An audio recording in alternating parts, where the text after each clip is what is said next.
Hello बच्चों। तो चलिए इस वीडियो में मैं बताऊंगा कि क्या होता है सैनिक स्कूल का एग्जाम। क्लास 9 के बारे में हम लोग इस वीडियो में बात करेंगे और इस वीडियो में मैं बताऊंगा कि आपकी क्या बेस्ट स्ट्रैटेजी होनी चाहिए जिससे कि आप क्लास 9 में अपना एडमिशन पक्का कर सके सैनिक स्कूलों में, है ना। तो चलिए बिना किसी देरी के शुरू करते हैं। तो सबसे पहले हम लोग देखते हैं कि एग्जाम का समय क्या होता है और कब से कब ये एग्जाम एनटीए कंडक्ट करती है ना। तो इस एग्जाम का समय होता है बच्चों 180 मिनट्स का, है ना। इस एग्जाम का समय होता है बच्चों 180 मिनट्स का, यानी आपको 3 घंटे मिलेंगे, 3 आवर्स आपको मिलेंगे।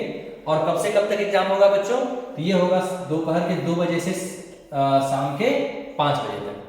देखिए बच्चों, ये समय जानना बहुत ही जरूरी है। सिर्फ ये 3 घंटे जानना जरूरी नहीं, ये भी उतना ही जरूरी है ताकि आप अपने आप को इस तरह की प्रैक्टिस दें कि 2 से 5 बजे तक आपका दिमाग पूरी चुस्ती के साथ काम करे। बहुत लोगों की आदत होती है इस समय सोने की, आराम करने की, तो वो आदत नहीं होनी चाहिए। आपका बायोलॉजिकल क्लॉक बिल्कुल सेट होना चाहिए इस समय 100% एफिशिएंसी के साथ। ठीक है बच्चों, तो ध्यान रखिएगा। अब आगे देखते हैं कि इस एग्जाम में किस तरह के पूछे जाते हैं, यानी आपका स्कीम ऑफ एग्जामिनेशन क्या है। ठीक है, ये है बच्चों आपका कि कौन कौन से आपके सब्जेक्ट आएंगे और आपका स्कीम क्या होता है बच्चों। तो अगेन एमसीक्यू क्वेश्चन आएंगे आपके, ओएमआर बेस्ड आएंगे, ठीक है। और आपकी कोई निगेटिव मार्किंग नहीं रहेगी, नो निगेटिव मार्किंग, है ना। ये सब बातें टेंशन नहीं लेनी, कोई निगेटिव मार्किंग नहीं, निगेटिव मार्किंग नहीं है तो आप तुक्का भी लगा सकते हैं बिना कोई चिंता के, है ना। ठीक है, पेन का इस्तेमाल करना, सिर्फ ब्लू ब्लैक पेन का इस्तेमाल करना है आपको ओएमआर फिलअप करने के लिए, ठीक है, जो आपके एडमिट कार्ड में ये सारे इंस्ट्रक्शंस लिखे रहेंगे। अब आते हैं कि क्या क्या पूछा जाता है भाई, सब बहुत जरूरी चीज है कि पूछा क्या क्या जाता है। तो सबसे पहले तो आपको मैथमेटिक्स पूछा जाएगा। कितने सवाल? तो 50 सवाल पूछे जाएंगे और हर एक सवाल के लिए कितने नंबर मिलेंगे? 4 नंबर। तो कुल मिला के कितने हो गए? 200 मार्क्स, 200 हमको इसके दे दिए गए। फिर आपका आता है इंटेलिजेंस, जिसको हम कहते हैं रीजनिंग, और क्या कहते हैं? आईक्यू। इसके कितने सवाल बच्चों? 25 सवाल। कितने मार्क्स के? प्रत्येक 2 मार्क्स के, टोटल 50 मार्क्स। ठीक है, उसके बाद इंग्लिश, सिर्फ इंग्लिश, कोई और अदर लैंग्वेज नहीं, ओनली इंग्लिश। 25 क्वेश्चन पूछे जाएंगे, 2 मार्क्स के, 50 मार्क्स इसके ही मिल गए। फिर जनरल साइंस, देखिए साइंस नहीं कहता, ये कहता है जनरल साइंस, है ना। ठीक है, general science 25 marks, 25 question, 2 marks each, हो गए 50 मार्क्स। सोशल साइंस, है ना, 25 क्वेश्चन, 2 मार्क्स ईच, 50। टोटल कितने क्वेश्चन हो गए बच्चों? 150 क्वेश्चन हो गए, 400 मार्क्स हो गए। ठीक है, यानी 150 क्वेश्चन करने के लिए आपको 3 घंटे का समय मिलेगा और कुल मार्क्स कितने होंगे? 400 मार्क्स। अब इसमें एक चीज को आपने देखा, मैथमेटिक्स का जादू, अकेले 50% वेटेज है इसका और बाकी सब मिला करके बाकी के 50% बनाते हैं। ठीक है, तो यहां से तो हम एक चीज समझ ही सकते हैं कि अगर मुझे सिलेक्शन पक्का करना है तो मुझे मेरी मैथमेटिक्स पे वर्क करना ही होगा। बिना मैथमेटिक्स के हम एडमिशन के बारे में नहीं सोच सकते हैं। ठीक है, तो अब बच्चों समझते हैं कि क्या हमारा अप्रोच होना चाहिए जिससे कि हम एग्जाम में पूरी इफिशियंसी के साथ इसको क्रैक कर सकें। ठीक है, चलिए समझते हैं हम लोग इसको थोड़ा। तो क्या होना चाहिए अप्रोच, उस पर हम लोग देखते हैं, है ना। देखो बच्चों, हमें पता है कि मुझे टाइम कितना मिलने वाला है, तो टाइम मिलने वाला है 3 आवर्स, यानी कि 180 मिनट्स। क्वेश्चन कितने करना है? 150 मिनट्स, 150 क्वेश्चंस, राइट। इस 180 मिनट्स में बच्चों एकदम इस बात का ध्यान रखना है कि 20 मिनट्स आपको ओएमआर के लिए बचा कर रखना है। आपको ओएमआर बहुत ही सावधानी से फिलअप करनी है, इसलिए आप 20 मिनट उसके लिए बचा करके रखिए। तो आपके पास समय कितना सवाल सॉल्व करने के लिए मिलता है? 160 मिनट। अब मैं आपको बताऊंगा कि सबसे पहले हमें किस चीज को अप्रोच करना चाहिए। देखिए बच्चों, मैं आपके 4 सब्जेक्ट्स को ना 2 डिवाइड करता हूँ, 5 सब्जेक्ट्स को 2 ग्रुप में डिवाइड करता हूँ। ग्रुप 1 में मैं रखूंगा मैथ एंड रीजनिंग को, और ग्रुप 2 में मैं रखूंगा साइंस, एसएसटी एंड इंग्लिश को। देखिए बच्चों, ये आपको 200 और प्लस 50, यानी कि ये 250 मार्क्स दिलाएंगे आपको। ठीक है, क्वेश्चन कितने होंगे? 75। ये आपको 75 क्वेश्चंस होंगे और इंटू 2 इक्वल्स टू 150 मार्क्स ये दिलवाएंगे। ठीक है, ये भी आपको कितने दिलवाएंगे? तो ये आपको दिलवाएंगे 150 मार्क्स। ठीक है, अब ध्यान हमें क्यों इस पर देना चाहिए? देखिए, मैथ और रीजनिंग जो है, अगर किन्हीं को लगता है कि मेरा साइंस, सोशल साइंस, इंग्लिश बहुत मजबूत है, मैं उन्हें भी कहूंगा कि सबसे पहले आप मैथ और रीजनिंग बनाइए। इसलिए बच्चों क्योंकि मैथ और रीजनिंग थोड़ा समय लेगा आपका, ठीक है, समय लेगा। और लास्ट में क्या होता है ना, बहुत अकबकाहट और हड़बड़ी होती है। अगर एक सवाल में आप फंस गए तो आपको लगेगा कि कैसे करें, आपको पसीना छूट जाएगा। तो सबसे पहले अगर आप शुरू करते हैं, ठीक है, सबसे पहले ये भी होता है कि सबसे पहले अगर आपने कोई सवाल देख लिया वो जो बहुत ही टफ है, बहुत ही मुश्किल है, तो और ज्यादा डर लगने लगता है। लेकिन डरना नहीं है, इन दोनों को आपको पहले अप्रोच इसलिए करना है क्योंकि अगर ये थोड़ा समय लेते हैं तो आप इनमें समय बचा सकते हैं, ठीक है। देखो बच्चों, सबसे पहले आप मैथ और रीजनिंग को बना डालो, ठीक है। मैथ और रीजनिंग अगर आप बना डालते हैं तो क्या होगा इससे कि आपको 250 मार्क्स में से आपको 220 230 का टारगेट लेकर चलना है, जो कि इसमें आप कर सकते हैं। मैथ और रीजनिंग का अगर आपके पास कॉन्सेप्ट है, अगर आपने प्रैक्टिस करी है तो आप 100 में 100 250 आउट ऑफ 250 ला सकते हैं। बट क्या है, साइंस, सोशल साइंस और इंग्लिश की कहानी ऐसी है कि आप पढ़ के गए, पर हो सकता है कोई एक ऐसी चीज पूछी जो आपके दिमाग में नहीं है, आपने याद नहीं रखा है वो चीज़ों को।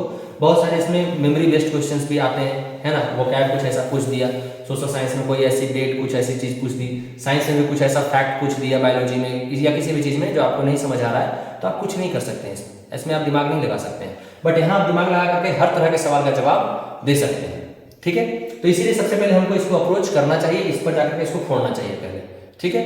और जितने भी बने, हड़बड़ाना नहीं है। अगर आपसे 1-2 सवाल नहीं भी बन रहे हैं तो एग्जामिनर डालता ही ऐसा सवाल है इस तरह के कि बच्चे को डरा दो, उसी में फंसा दो इसको। फंसना नहीं आपको, नहीं बने, 1 नहीं बने, 2 नहीं बने, कितनों भी नहीं बने, आपको मैथ रीजनिंग में बस बना लेना है। 75 में जितने बनते हैं आपको बना लेना है। 5 बनते हैं, 10 बनते हैं, 50 बनते हैं, 70 बनते हैं, 75 बनते हैं, आपको बना लेना है। कितने समय में बनाना है? 90 मिनट्स के अंदर। 90 मिनट्स के अंदर आपको ये 75 क्वेश्चंस कर डालने हैं, जिसमें आप मैथ को मैक्सिमम समय दीजिए 60 to 65 मिनट्स और रीजनिंग को आप 25 to 30 मिनट्स में क्लियर आउट कीजिए, ठीक है। आप आराम से कर सकते हैं, यही अप्रोच आपका होना चाहिए।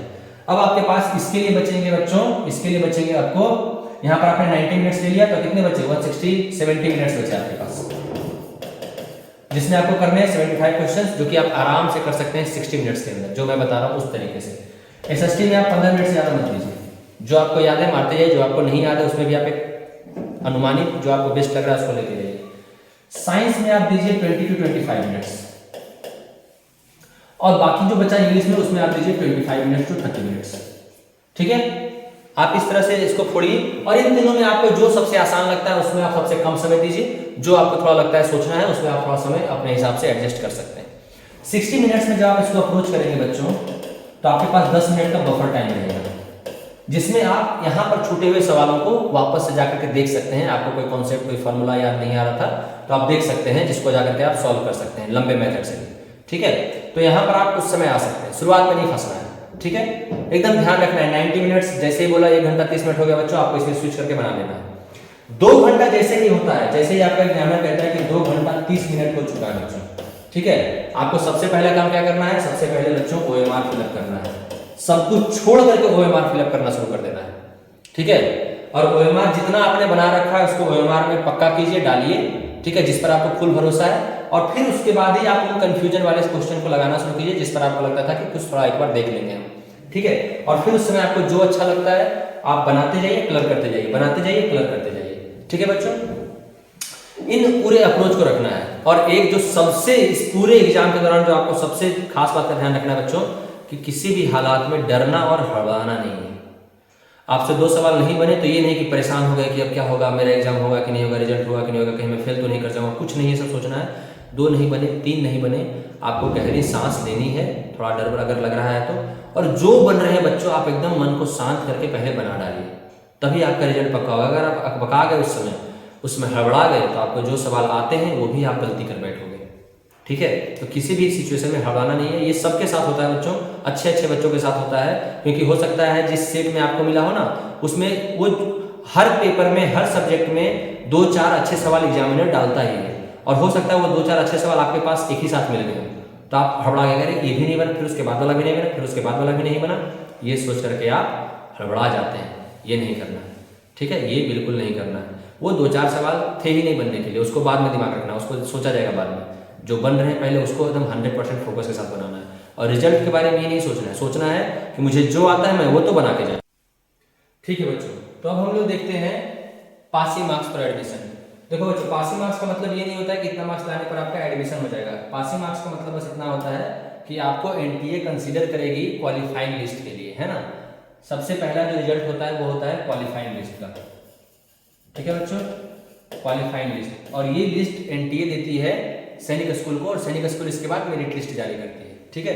तो पासिंग मार्क्स क्या है, हर एक सब्जेक्ट में आपको 25% लाने हैं, जितने भी मार्क्स थे उसके 25% लेकर के आना है, और ओवरऑल आपका 40% होना चाहिए, ठीक है।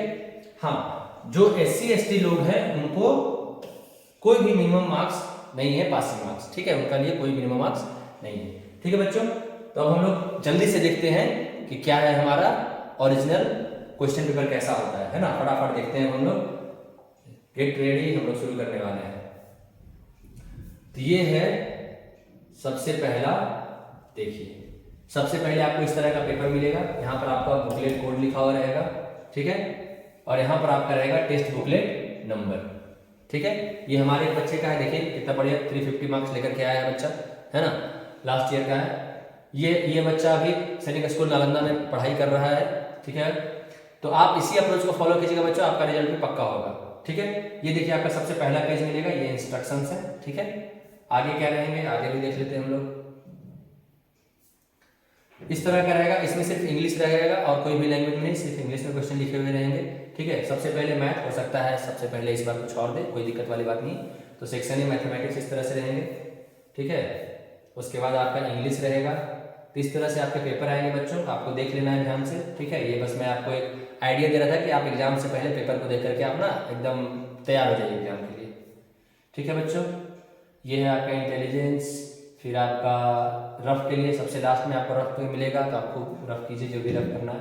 और ये आपका सबसे लास्ट पेज, ये है आपका सील, जिसको खोल करके आपको OMR निकालना है। तो पेपर कैसे मिलेगा बच्चों, आप जब एग्जामिनेशन हॉल में जाइएगा, सारी चेकिंग के बाद आपको पेपर मिलेगा। चेकिंग क्या होगी, सबसे पहले गेट पर आपको आपका एडमिट कार्ड और आधार कार्ड देखा जाएगा, यानी कोई भी ID प्रूफ देखा जाएगा। फिर आप जब अंदर जाओगे तो आपको बिठा करके अटेंडेंस वगैरह लेने के बाद आपको मिलेगा सीट, प्लास्टिक में पैक होकर के आपका क्वेश्चन पेपर आएगा। उस प्लास्टिक को ध्यान से खोलिएगा जब इन्विजिलेटर बोले तो, और उसके अंदर से सिल को जब तोड़ते हुए सिल को जब फाड़िएगा तो अंदर से आपका OMR निकलेगा, ठीक है। उस OMR पे ध्यान देना है कि उस पे कौन सा कोड रहे। तो देखिए बच्चों, ये जो कोड था ना 406258, यही कोड आपके OMR पे भी होने चाहिए, जो मैं भी आपको दिखाता हूँ, ठीक है, कि किस तरह का आपको OMR रहेगा और कहाँ पे आपको कोड देखना है। ये देखिए 406258 है ना, बिल्कुल यही वाला कोड आपको आपके OMR पे और क्वेश्चन बुकलेट पे सेम होना चाहिए। दूसरा, ये बुकलेट कोड अगर नहीं मैच कर रहा है तो तुरंत इन्विजिलेटर से बोल करके चेंज करवाइए। ये है पूरा का पूरा OMR, आपका OMR का सेट, जो कि आपको देखने को मिलेगा। आप एक बार देख लीजिए ध्यान से, ठीक है। यहाँ पर आपको रोल नंबर फिलअप करना है। देखिए बच्चों, इसने एक छोटी सी गलती करी थी, तो अगर आप बॉक्स से छोटी मोटी गलती करते हैं तो काम चल जाएगा, लेकिन इस गोले में बिल्कुल भी भूल से भी गलती नहीं होनी चाहिए, क्योंकि सॉफ्टवेयर इन गोले को रीड करता है और OMR सॉफ्टवेयर से चेक होते हैं, है ना। ये हो गया बुकलेट नंबर। ये आपको गोला बहुत ही अच्छे से ध्यान से भरना है, देखिए कितना अच्छा सुंदर गोला भरा है इसमें, ठीक है। फिर यहाँ पर आपका मदर्स नेम, फादर्स नेम, और बीच में आपको अपना नाम और सिग्नेचर, है ना। तो नेम आपको कैपिटल लेटर में लिखिए, सिग्नेचर आप अपना रनिंग हैंडराइटिंग में जैसे आपने एडमिट कार्ड में किया है ना, एग्जैक्टली वैसे ही सिग्नेचर कीजिए, ठीक है। बाकी आपको बिल्कुल भी परेशान नहीं होना, अगर छोटी मोटी कुछ गलतियां हो जाए तो हड़बड़ाना नहीं है। देखिए इसने छोटी मोटी गलतियां करी, फिर भी एडमिशन हो गया, अभी बच्चा पढ़ भी रहा है, ठीक है। मार्क्स भी बहुत अच्छा लेकर के आया, क्यों, क्योंकि इसने ध्यान से मेरी बातों को सुना था, समझा था, जब हम लोग क्लासरूम में ये करते हैं तो, ठीक है। और बिल्कुल भी हड़बड़ाते हुए नहीं, पेपर को बढ़िया से लिखा और मार्क्स बढ़िया लेकर के और एडमिशन अपना किया। तो इन गोलों में गलती नहीं करना है, अगर थोड़ी बहुत गलती हो भी जाए उसमें आपको कहा नहीं कि अब क्या होगा, अब क्या होगा, कुछ नहीं होगा बच्चों, पहले आप एग्जाम पेपर बढ़िया से दीजिए, ठीक है। ओके बच्चों, तो अब मैं आपको दिखाता हूँ एडमिट कार्ड कैसा आपका रहेगा, एक झलक एडमिट कार्ड की, ठीक है बच्चों। देखिए ऐसा रहेगा आपका एडमिट कार्ड, और जहाँ पर आपको सारी डिटेल्स लिखे हुए रहेंगे, यहाँ आपका नाम, सब कुछ, सेंटर, कब आपका एग्जाम है, ठीक है। यहाँ देखिए सेंटर का नाम, एग्जाम कब क्या है, सब कुछ लिखा हुआ है। नीचे आपके इंस्ट्रक्शंस, ठीक है बच्चों। तो ध्यान देना है इन सब बातों पर, कोई भी आपको हड़बड़ाहट नहीं है, कोई भी कंफ्यूजन नहीं है, अपना एडमिट कार्ड अच्छे से देखना है, ठीक है बच्चों। यहाँ पर देखिए सब कुछ आपको दिख रहा है कि कहाँ पर क्या चीज़ है ना, और ठीक है।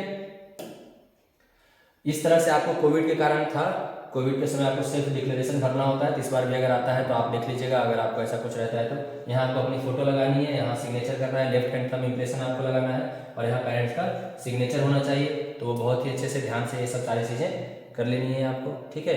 और इसके बाद आपको पिछला का पेज रहेगा, इसमें आपको सारे इंस्ट्रक्शंस लिखने हैं कि क्या आप लेकर के जा सकते हैं, जैसे बॉल पॉइंट पेन आपको लेकर के जाना है, ब्लू या ब्लैक, एडमिट कार्ड और क्या क्या चीज़ें आप लेकर के जा सकते हैं, ठीक है बच्चों।